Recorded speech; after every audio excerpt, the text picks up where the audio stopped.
Right, advanced surfers are really good at positioning themselves in the lineup. If you imagine this is the aerial view of a beach, you've got the shoreline in here, this is the transition to the sandbank, and this is the swell coming into the beach here.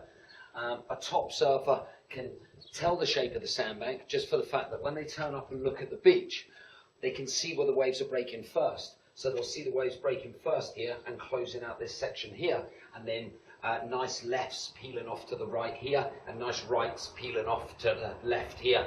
And they can tell this just by sitting, whether it be in the car park or on the shoreline, and watching where the waves break first, and then whether they're seeing them peel off in this direction and peel off in this direction.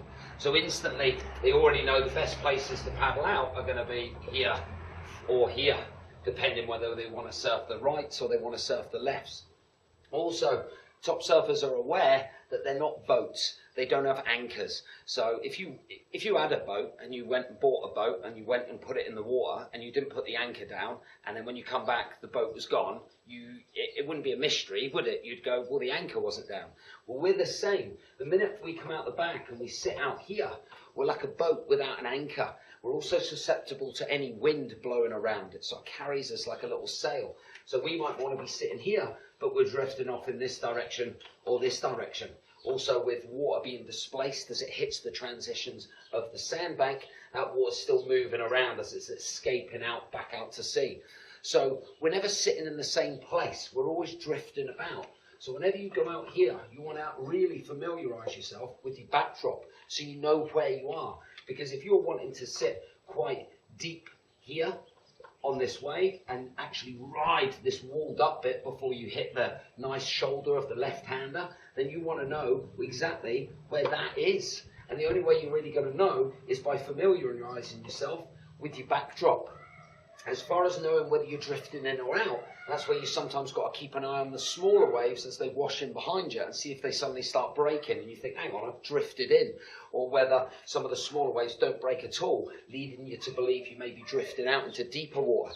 This is also where good top advanced surfers are really good at building a radius, in the sense that they know if they need to get over to here in about 10 seconds, and that might be about 20 yards, they can do it. The same if they've accidentally drifted this way and they actually need to paddle back this way, is knowing the radius you can cover, because you might be slightly on the inside catching some of the smaller waves, and then all of a sudden you've got a big set coming in.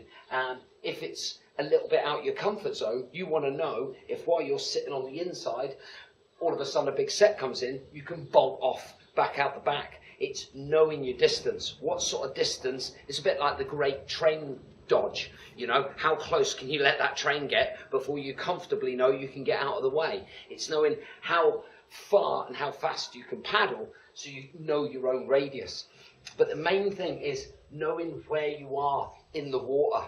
And it's critical for, if you want to be take your surfing to that advanced level, is having a really good understanding of where you are in the lineup.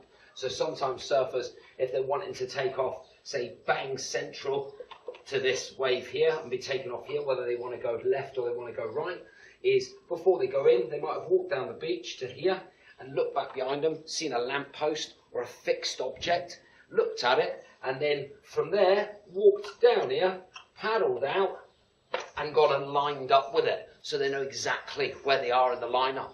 As you paddle into the lineup, approach the wave softly and see where they're breaking. And as you start to get closer, start to look at your backdrop. But have a marker. And the point to this is, you're not a boat, you don't have an anchor.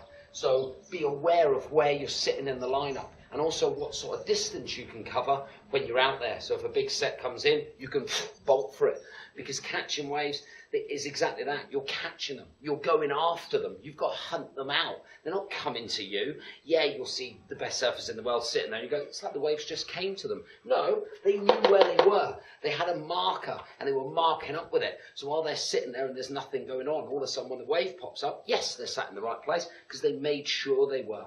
But remember, you will drift when you're out in the water. So be really aware of your positioning and where you want to be. Because if you've got a transition like this, you might be a top advanced surfer and you're actually wanting to take off here and go through this really walled up section, so you build up so much speed so you can really attack this part of the wave. Or vice versa, maybe you're wanting to take off deep here to really build some speed and attack this section here. Whereas you might be a little bit out of your comfort zone with the size of the waves or something, and you're wanting to sit here on the shoulder for the lefts, or sit here on the shoulder for the rights. But how will you know if you're in the right place? Only by having a marker. Know your positioning in the lineup and start to build on your radius. Have you ever thought, right, if I'm, how fast can I get from here to here? What is that distance? Can I cover it? You'll only know if you try. So rather than sometimes sitting out there and bobbing around, attack, go hunting for waves. See if you can get to that one. And if you miss it, make sure you can still get back to a safe place if a bigger set's coming in and that's out of your comfort zone. Or same thing, maybe the bigger waves are well within your comfort zone, but they're not that consistent. So occasionally you want to go a little bit more hunting on the inside for some of the smaller ones. But no, it's been about 5 minutes. It's probably one of those sets due. Can I get out there in time? And start to build a radius. Know what sort of distance you can cover. Anyway, bit of a rant, bit of a messy drawing, but hope it was useful.